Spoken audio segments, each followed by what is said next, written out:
that came in to see what's going on. If we go too deep, we're liable to put concrete blocks on their head, right? It's possible. Possibly. I doubt it, though. Has anyone talked to them, told them what this is all about, yes or no? Yes. What I'd like to do is, I didn't get to see the questions this week, but everyone wants, it's like everyone wants the paycheck at the end of the week without showing up through the week. And the biggest stuff, there are things, oh, great. Found a chart lost in the many millions of paper pages I own. You hear me? Mm-hmm. So, I think I might do some study in Genesis today. Is that all right? That's great. I mean, what are they going to tell me? No, I'm the guy that can hang up. So, does Tracy have a code book? Anyone else have a code book in the room? Tracy does. Tracy does. I can read what I need to you aloud. I'll talk to you a minute. If there are new people there, if you're old and you get bored, you're too old. If you learn patterns, if you learn how to be extremely sure about patterns in the Bible, then you don't have to go outside and say, I think the guy's in left field, I think the guy's in right field. That's what we've been doing the last couple of weeks, right, Hour? Yes. That if you learn how to trust the way the Bible is set up, and of course someone explain it to them if they begin to wince over the term the holographic Bible, then it's unlimited to where you can go at. So this year, more than any other year, I learned to appreciate the book of Genesis. I think I spent more time in Genesis, book of John, and the book of Revelation. But I'm working on, and what you hear will just be nuggets. When I come, we'll do it in a refined manner in case you want more details. You follow me? Mm-hmm. But in the first 7 chapters, I'm repeating all the secrets of the patterns of the Bible are in the first 7 chapters. But this is the first year I found out that things that follow in the Bible are just seeds in the book of Genesis. I mentioned this the last week or two, right? Yes.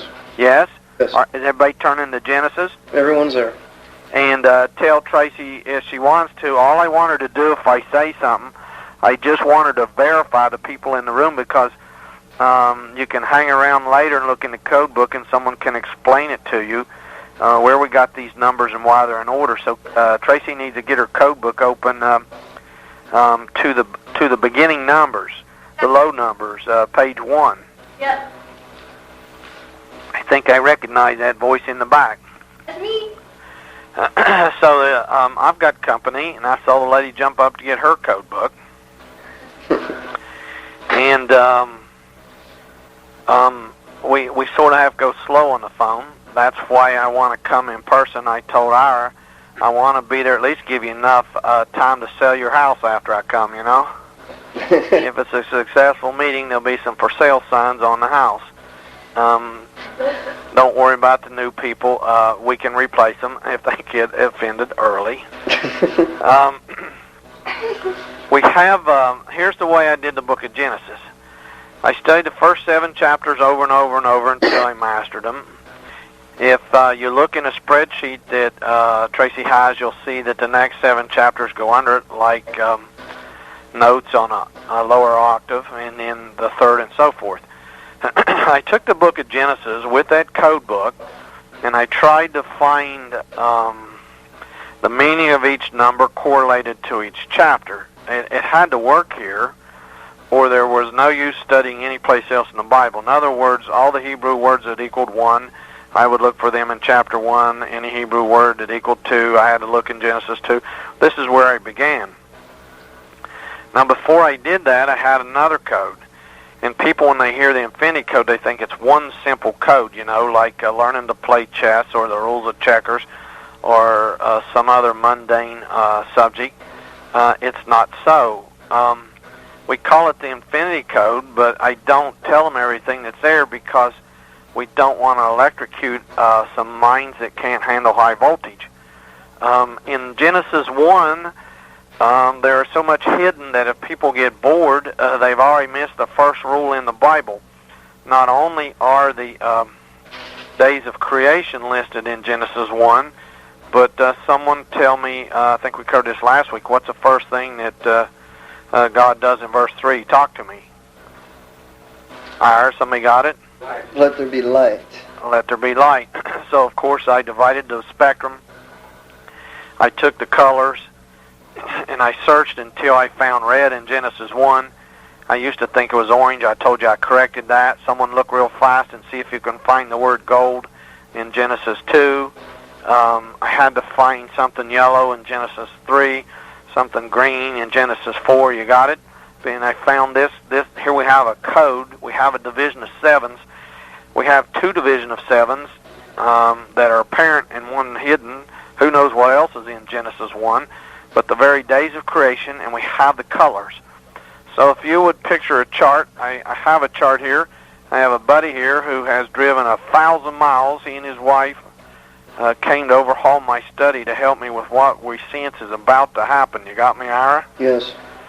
And so I hope to take this chart. It's about 4 foot by 3 foot, and I hope to make it even larger. It's the first thing I teach when I show up in town, and it has like 7 pages across, and then it goes down as far as you want to go. And so the first thing you learn in Genesis 1, if you don't have any rules, you might as well just close the book. Your opinion, your preacher's opinion, your dad's opinion, anyone's opinion is good as the next.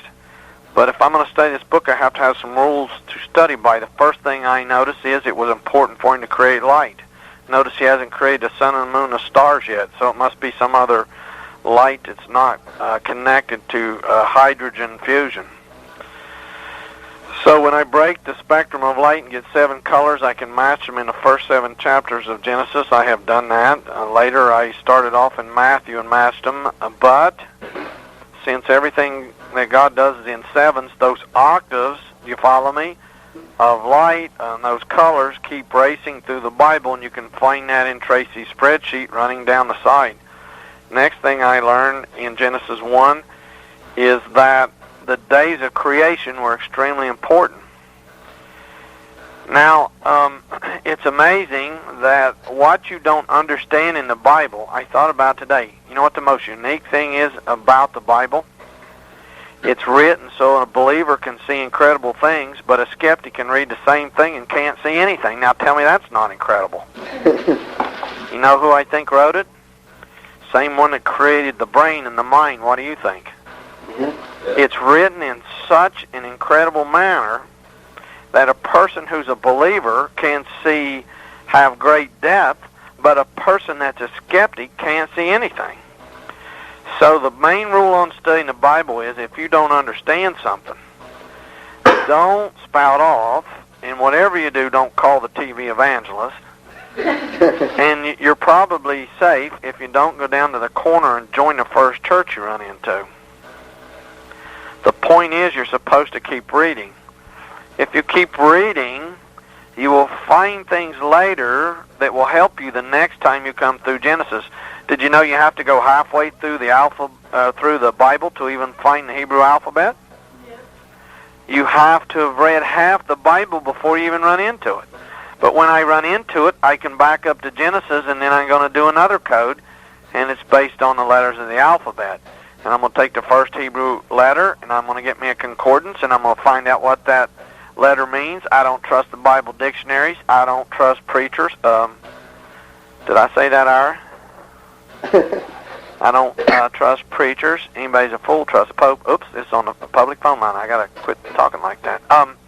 So anyway, I wanted to know what olive meant, so I got me a concordance, and I looked and looked till I found the closest Hebrew word to the first Hebrew letter, which is A-L-E-P-H. If they're new in the room, don't let them give you a skeptical look. Make them turn over to Psalms 119 and look at the Hebrew alphabet. Then I had to find out what the second Hebrew letter meant, and I had to find that definition and match it in Genesis 2. Now I've got rules, and I'm up and running with some kind of basis to make the Bible make sense, because he's a God of order. So, already in the opening chapters of Genesis, I have colors, I have days of creation, but once I've read through the Bible and come back, already in Genesis 1 I have letters to match. The first Hebrew letter is Aleph, and if you'll look, I'm hoping my Aleph is here, sometimes I take it out of my notebook. If you look in a concordance, A-L-A-P-H, is that close enough to A-L-E-P-H? Yep. It says to utter. Can anyone find the word utter in Genesis 1? If you've ever read it, you know where it's at. Yes? No? You got to talk, or I can't see them. They're searching for it. Are they searching for it? Yep. Somebody tell me where utter is in Genesis 1. Utter means, Aleph means to learn, to teach, to utter, to say something. You follow me? Mm-hmm. Watch. And God said, did he utter something? Yes. You got it? That was a tough Okay, is this a slow class? Did I call the wrong number? What's the number for the meds? Okay, here we go. Now here's something that's totally hidden. You know, it took me 40 years to put the fine stuff in. It wasn't because it wasn't there. It was because I was slow. You understand I'm calling from West Virginia, right? But hold it, what are you laughing for? You're letting me teach you. Okay, anyway, another word for A-L-A-P-H is thousand, and don't forget that. This is extremely important. A-L-A-P-H means to bring forth thousands or thousand. So right here in your opening chapter, you have one of the most important things you will ever learn, and that is that we're going to take the days of creation and match them to 7,000 years of history. Now, someone in the room tell me a verse. Tell the new people there a verse to back this up, and then we'll find 2 or 3 more witnesses. There's one I know you know. What chapter's it in? What book's it in? 1 Peter. 2 Peter what? Does anyone know? 2 Peter chapter 3, what verse? 17. Don't guess. Somebody read it to the rest of them. And then can you tell me any other chapters where we can back this up?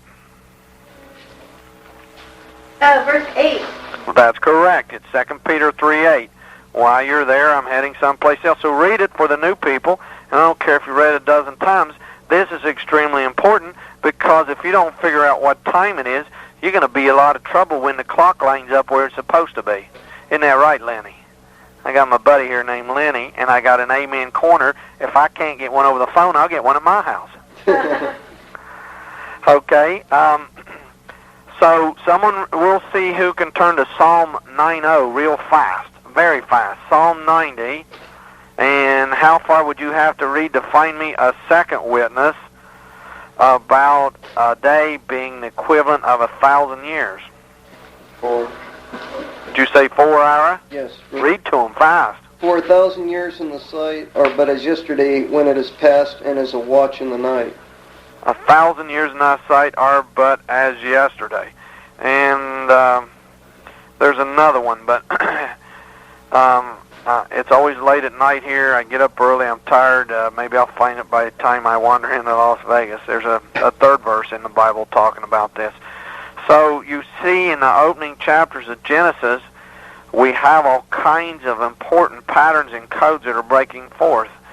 The infinity code was unknown to people, but there is a Hebrew word that equals 1. What is it, Tracy? Tracy? 1 is There's only one Hebrew word that has a numerical value of 1. What is it? where? Where? Have we covered this before, Hour? Yes or no? No. I forgot. You guys haven't been over to my house to Bible study like the rest of the people around here. By the way, what's the problem? How come no one's been over?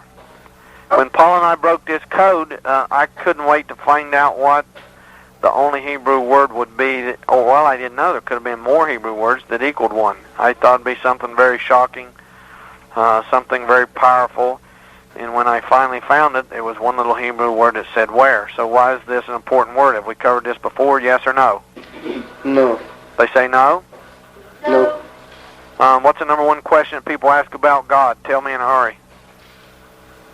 What's the number one question people ask? Does he exist? Where is he? Yeah. What's the answer? Quick. Everywhere? That's good enough for me. Now, do you see why where is number one? Now, while I'm talking, somebody find the word where hidden in Genesis 1, and then you see how things are beginning to work. We have 7 days of creation. We have 7 colors. These 7 colors and these days of creation are going to match 7,000 years. There's a chart sitting here. I'll bring it. I'll have it framed. It'll be very large, and this is the first place you start in Bible study because you have to learn to privately interpret the word. Is that correct? No. No, you have to what? Rightly divide. Rightly divided. I have to go a little basic since I knew you had new people, but for the other people, if they don't get bored, we'll always go someplace deep before the Bible study's over. We got plenty of time to get there. Is that right, Ira? That's right. Verse 30 is wherein. That's correct. There's a compound word. What was that, verse 30? Yep. And the first time I read this chapter, I read it so fast I missed it, and I said, oh no, if I can't find the word where, no one's going to believe me on this code. So the word aleph means to learn, to teach, to utter. It means to bring forth thousands or 1,000. Notice it's the word al, which is translated el, and it is, of course, the word for God. You've heard this word if you've been to church at all, Elohim, yes? Yes. So that's where it came from. It came from aleph. Now, the word where lined up, the colors line up. When you ask me where's red, I I looked through here and I looked through here and I about never found red, but I had to, or the whole thing wouldn't work. Shall I leave you all week to find red in Genesis 1? Here's something I'm going to put in that I didn't notice for a long time. There are 4, well, actually 3, since one Hebrew word, 1,000, or bring forth thousands, is the same. There's a 4th Hebrew word for aleph. It means, you're going to think this is complicated, but this is the biggest secret of all. It means overlaid or to wrap self. W-R-A-P, to wrap. And it took me 2-3 years after Prophecy Club lecture to realize that the chapters are overlaid. I used to call them dovetailed together. And then I found the word in the Old Testament and the New Testament that they're knitted together. And let me demonstrate. If you had a piece of fabric and you were weaving it or sewing, you go in and out and in and out. But one chapter is stitched into the next. And the way I ran into this was I would take the numbers of Hebrew words and go to a chapter, but then I would notice maybe the last verse of the chapter in front of it already had the word. You following me? I mean, that word would line up in the chapter and it would be there, but it may already be in the last chapter of the one before or the first verse of the chapter after, so they are overlaid. Of course, the people that are new, you'll have to explain it to them later. I'm not going to repeat, but finding that the New Testament chapters wrapped around and around to match the Old Testament was quite a discovery. Yes? No? Yes. Tell me what sign the angels gave to the shepherds when they told them to go in and to find Jesus. What was the miraculous sign they told them to look for? Star. Nope. Find in a manger wrapped in clothes. What'd she say? In a manger wrapped in clothes. What's the word wrapped? The angel said, here, I'll go read it to you. Is that the book of Luke, chapter 1? I got 10 pages. Am I going to be there before you are? Is it fair to get there early if you have an indexed Bible? I was reading it the other day. It'll either be in Luke or Mark. It'll be right in the beginning of one of them. Nope, I already found it. I'm reading to Luke chapter 2, verse 12. Let me back up and give some context. Verse 8, there were in the same country shepherds abiding in the field, keeping watch over their flock by night. Lo, the angel of the Lord came upon them. The glory of the Lord shone round about them. They were sore afraid. The angel said unto them, Fear not, for behold, I bring to you good tidings of great joy, which shall be to all people. I'm reading in Luke chapter 2. I just finished verse 10. For unto you is born this day in the city of David a Savior, which is Christ the Lord. Now tell me if this doesn't take on new meaning. And this shall be a sign unto you. What sign? Ye shall find the babe wrapped in swaddling clothes, lying in a manger. And the New Testament wraps around 3 times and a part of a time to match the Old Testament. So little did I realize that this 4th definition of the word aleph means to wrap self. Now, you know how the Old Testament rabbis had the Bible, don't you? It wasn't printed in a book like you and I have. It was on a what? Scroll. It was on a scroll. And they still have them over there. They still carry them down at the Wailing Wall. They have them in huge cases, and they get them out. So the Word of God is wrapped. Do you follow me? Now, to throw in a little interest, in case there's someone there who has too high of an IQ to be interested in our little Bible study, and they're sitting there wishing they're bored, tell them to hang on. There'll be a break. Tell them to slip off and go play the roulette wheel. Because when we take the elements, the very elements of creation, on the atomic element chart, and you work them in a certain book, the first book I worked them extensively was a book of Revelation. It only had 22 chapters, so where did I go to match element 23? Revelation 1. Where? Revelation 1. So what did I do? I wrapped around, you follow me? Yep. And of course, if someone's skeptical, you could take the 66 books of the Bible. I've done it, and I went into the book of Revelation, and I took the first 22 chapters in Revelation and matched them to the first 22 books of the Bible. Then I came back to Revelation 1 and took the next 22 books of the Bible and ran them through again. You see how I had to wrap around? And then I came back to Revelation 1 the 3rd time, wrapping around, and matched those to the next 22 chapters. So this word wrap is hidden in the 4th definition of aleph. Does somebody have a Young's Concordance there? Strong. Yes? No? Got a Strong's. Well, you can look up aleph. When I get there, I'll make sure I have Young's Concordances on my book table if people want to get one.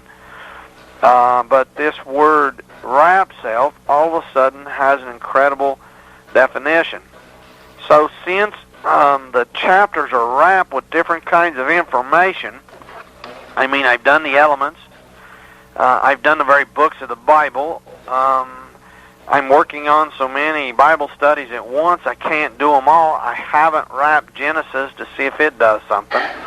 I have gone through the whole Bible and wrapped around with a number coming back through Genesis again to find something, yes?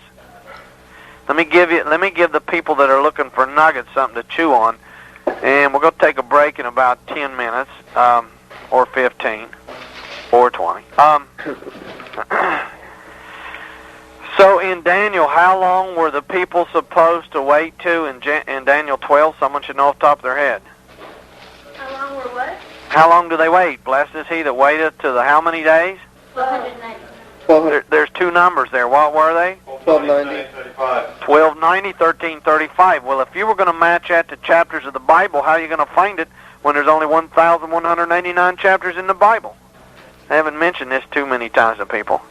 You want some insight on those 2 numbers, wrap around the Bible and take off on the second time and find out where they land. Very interesting. You want to do that sometime this week? Yes. If I know the people in Las Vegas, you'll probably do it after midnight out there tonight, right? You got it. How late was everyone there last week, Ira? Well, it's like 3, 4. 3 or 4 in the morning? Yeah, And the Bible study's over at 8 o'clock your time? that's right. Was it for the food on the table? No, that was gone pretty early on. The food was gone early? They were having Bible study? They're discussing everything. Discussing it all? Well, now you know why I call out there, and that's why I think we're going to have a big meeting in February. What do you think? Oh, I think It takes a bunch of people that are really interested. So you find that, and you can tell me next week what you find, and it's pretty astounding. Do they understand what I'm talking about? Looking for 1260 and 1335. Yes. Okay, you got it? But you see, when everybody wants to know these deep things, and you want to call somebody, you want to ask somebody's opinion, just learn to trust the way he wrote it. Isn't that right, Lenny? Get the basic rules, and you don't have to ask the cardinal or the bishop. Whoops, did I say it again? Oh, my. I hope my big older brother isn't on this line, too. You got an older brother? Is he a big guy? Okay. Is he overweight? I got to get off that subject. This is a Bible study. Do they understand what I'm talking about, Ira? Wait. Yes. Okay. In Genesis, I took the first 22 chapters, and I made transparency. Sometimes I pull them up and show them. We just took the alphabet, and we run through Genesis 1 through 22 to show that the chapters match the meanings of the letters of the alphabet. That's where we start. Is that simple? And then I came back to show how incredible the Word of God is, took the meanings out of that code book. I know Tracy's holding one. All the words that equal 1, I checked Genesis 1. All the words that equal 2, Genesis 2. Sometimes the very word won't be there. What's the rule for the infinity code? The word is there most of the time. A synonym is there some of the time. A definition is there sometimes, but it will always match. So then I come back and I ran through the first 22 chapters of Genesis with the numbers. You follow me? So if you have a Bible, let's see. I got about 10 books here. Jeannie, what's... oh, I know what it is. The second word... Is this right, Tracy? The only word that equals Hebrew 2 is a B-E? Yeah. Is that right, Jeannie? B-E? Yep.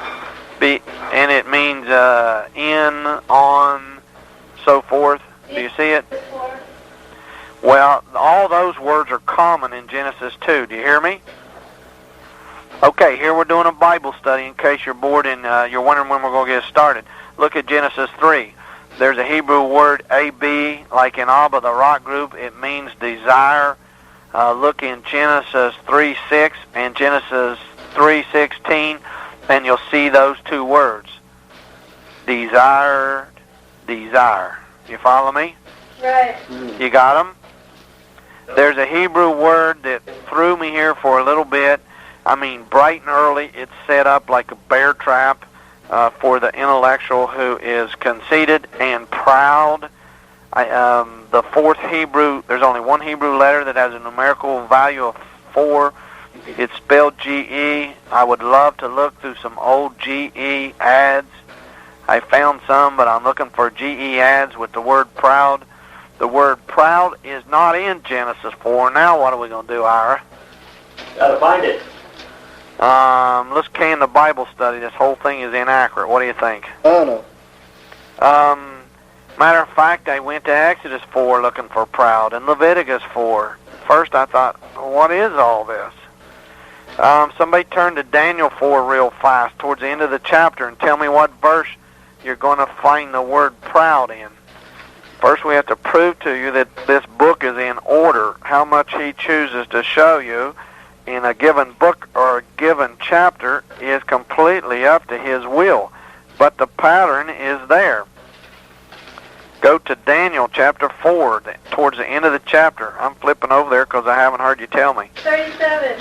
What's that, Tracy? 37? Yeah. And what word is there? Pride. Pride. Here's Nebuchadnezzar. You want to read the whole verse to him? Now I, Nebuchadnezzar, praise and extol and honor the King of heaven, all whose works are truth and his ways judgment, and those that walk in pride he is able to efface. After Nebuchadnezzar got humbled, even though he's the most powerful man in the whole world, what did he say? He said, God is able to abase them that are filled with pride. So it's interesting that the only Hebrew word that equals 4 is proud. When you go back and you study Genesis 4 real carefully, and you realize that whether the word is there or not, that this chapter has to center around being proud, then some things start to come off the page. Number one, Cain was so proud of those vegetables to take up there and offer for a sacrifice. He was so proud when, I want to teach that later, and I don't want to tell you everything that happened in this chapter. I plan that's where we're going to start. When we get to Las Vegas, I got a huge chart. It's going to be, if we get a video projector, we'll make it 10 feet tall or 20 feet tall, but if not, we'll have it so you can see it, and we're going to go over the first 7 chapters in Genesis. But Cain is very proud.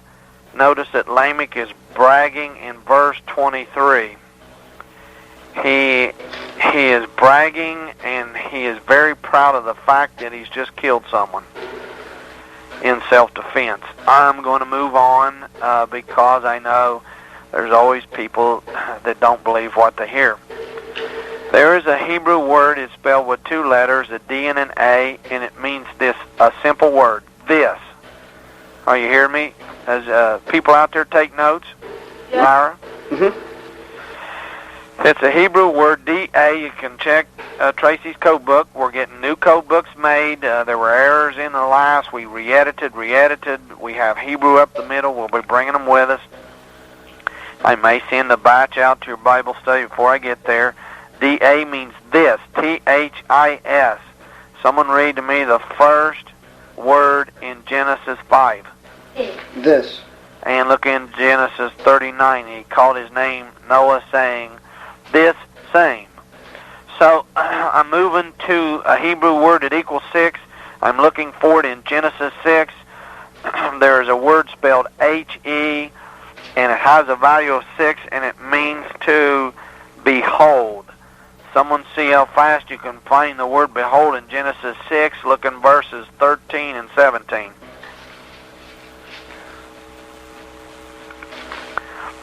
A simple word, but notice everything lines up. When you go to Genesis 7, and if you find this boring, the big complex words in the Bible are built off of these simple root words. You see, somebody wants to call you up on the phone. Who's this over here coming out of the bottomless pit? In Revelation 9, and his name is, some people say Abaddon, some people say Abaddon. But look at this root. I'm going to spell a Hebrew word, A-B-A-D. And it equals 7. And it means to be destroyed or to perish. And it has a numerical value of 7. Look in Genesis 7:4, 7:21. And when you go to 7:23, the word destroyed is in there twice. It's the theme of the chapter that God is getting ready to destroy the whole earth with water. So that guy who shows up from the bottomless pit in Revelation 9, he's the destroyer. I'm in Genesis chapter 8, and there's a simple Hebrew word. It's spelled with an A and a Z. That's the Hebrew letter Zayin, the A from Aleph. You add them together, you get a value of 8. It's 2 very simple words, for, F-O-R, or the word yet, Y-E-T. Look in Genesis 6, look in Genesis 9, and look in Genesis 10, and look in Genesis 12. And if you're not afraid to believe, you'll start seeing something that is pattern. It happens over and over and over. It's not a coincidence. I'm not making too much of it. But you will see a word that uses the root of F-O-R, and it is the word forth. F-O-R-T-H, twice in Genesis 7, once in Genesis 8, once in Genesis 9, and of course it's right beside yet in Genesis 10 and 12. And of course, if you have skeptics in the room, the word forth appears at least 4 more times in that chapter, and in verse 21 you'll find the little word F-O-R. Now we come to the Bo Gratz chapter. Are you ready? Mm-hmm. Why are people laughing? Is this a patriot town? Should I take a break here? Do we have friends of Bo? Anyway, Bo equals 9. 9 equals Bo. B-O is a Hebrew word. It has so many definitions, my wife got weary typing them up. It's easy to make a grammatical error typing up all the definitions of this little word Bo. One of the definitions means to come to pass. Look how exact the Bible is in verse 14. And it shall come to pass, when I bring a cloud over the earth, that the what? Bull. But it has an extra vowel. But it's still the same word. Shall be seen in the cloud. Now I'm going to introduce something new to you. We'll do 11 chapters here, and then we'll take a break. I need a couple more chapters. There is an entirely different Hebrew word that also has a value of 9. It's B-E-G-E-D, and it means a garment. So look in Genesis 9:23, and garment all of a sudden becomes a key part of a very powerful story, and I don't need to read it. You should be familiar with Genesis 9 and the story about Shem, Ham, and Japheth. But notice, and Shem and Japheth took a garment.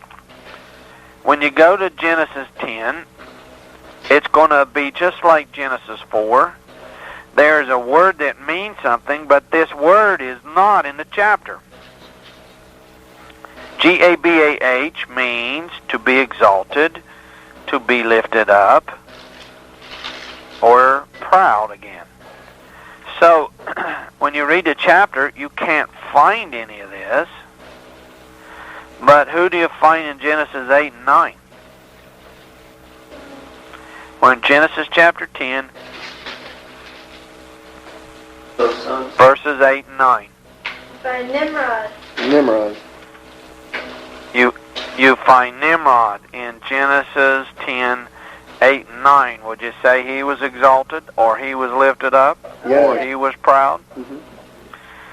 We're going to Genesis 11. Again, we're going to take two Hebrew words that equal 11. One is UD, which means a firebrand. And of course in verse 3 they said, go to, let us make brick and burn them thoroughly, or throughly. And the other word is G-A-D-A-D, and you should recognize this word because there's one of the 12 tribes of Israel associated with this word. It means to gather selves together. Is this what happened in Genesis 11? Yes. Tower of Babel. What'd they do? All the people gathered themselves together. What'd they build? The Tower of Babel.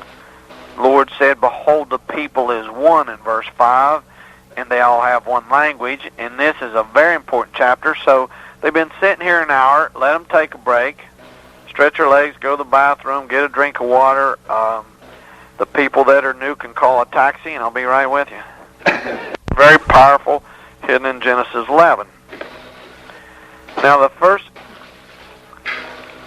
I'm going to get to Genesis 11. I'm going to show you what I think is a very, very key chapter. Jeannie, will you flip up here and take out the letter K so I can see it, and then return to this Genesis 11. All the letters of the alphabet are up here, and I need the K. I have a friend from my Nebraska Bible study, and he drives 1,000-some miles and brings his wife, and he's remodeling my study. So I have people in my living room listening in to the Bible study. So all of a sudden, we're in Genesis 11, and there's a couple things I want to match, and this is very interesting. I don't talk about this much because I write outlines when I find something, and I fill in the details, and it may be scratched on a piece of paper, and sometimes I don't get back to them. Am I allowed to go deep even though there's new people there, Ira? Yes. If you look in Psalm 119, where the alphabet is, you will find that there are 22 letters, but the middle letter is a K. Some Bibles may have a Q, but that's incorrect. The Q and the K sound so much alike, sometimes translators trying to write what this letter sounds like get the Q's and the K's mixed up. But the 11th letter in Hebrew, I call it Kap. It's actually Kaf, K-A-P-H, and it's the word for the 11th Hebrew letter, which is a K. Now, how are we going to find out what this 11th Hebrew letter means? Now, again, I will cover and fill in all the details when I come. David, inspired by the Holy Ghost, in the middle of the book of Psalms, the longest book in the Bible. I'll give you some previews about that later, how we're going to actually show you a chronology where chapters match years when they come out there. But David has made, there's a word for this, but I'm tired tonight. It's sort of a rhyming chapter. He has 8 verses that follow each letter. If you could see those 8 verses in Hebrew, you would find all kinds of words that begin with K. Are you following me? Mm-hmm. If you could read Hebrew. If you don't read Hebrew, you could find this word, K-A-P-H, in the Hebrew, and what it means, and then you would go back to Psalm 119, and that word will be there somewhere in those 8 verses. Does that make sense to them, Ira, or not? Mm-hmm. What are they doing? I need to know if they're wagging their heads, yawning. Will you talk to me? They're agreeing. They're agreeing? Yep. I mean, the easiest example of this was, remember that Aleph meant utter? Yeah, it's in verse 8. Yeah, somebody already said it's there in Psalm 119:8. There's your definition of Aleph. Once I found it, it's hidden there. I will keep thy statutes, O forsake me not utterly. And every letter is followed by its definition. Watch. Beth means many things. It means a young virgin, a house. It means a bath. So what does it say in Psalm 119 right behind Beth? Or Bath is the proper pronunciation. Wherewithal shall a young man cleanse his way. See it hidden? If you think I'm straining, the 3rd Hebrew letter, G-I-M-E-L, means bountiful. Look how Psalm 119:17 starts off. Deal bountifully with thy servant. Do you see it? Mm-hmm. H-E means behold. You'll see it in Psalm 119:40. The word va, the 6th letter, means the simple word and. And look in Psalm 119:43, 45, 47, all start off with the word and. You got it? So I did all that. We could cover it all. You could do it yourself. I've already done it. It'll actually be in the code book when you get one. K-A-P-H in your Psalm 119 could have a Q. It could have a C. But if it's correct, it has a K. Some people will have C-A-P-H. Some people could have Q-A-P-H. But the correct word should be K-A-P-H. In Psalm 119, the letter preceding 81. Now, let me give you some definitions. The way the Bible code works, the way everything works in the Bible is, I can't remember the word that Lenny used the other day. Somebody was talking to me about had the right word. You see, there'll be certain words so obvious in the chapter, you line them up. You've got a reference point, and you know it's running correct. And the next one will be real obvious, and the next one will be real obvious. And then the next one won't. You have to work and dig it out. But you can't find it if you don't believe it's there. You follow me? Right. If you looked in a concordance, you would find K-A-P-H means a cloud. Look back in Psalm 119:83 and tell me what you find. Smoke. Smoke. You see it? This same word, now I'm coming to my point on K-A-P-H so that we can return to Genesis 11 for what I consider one of my shocking revelations this year, something very incredible hidden right there in Genesis 11. K-A-P-H also means middle. How many letters in the Hebrew alphabet? 22.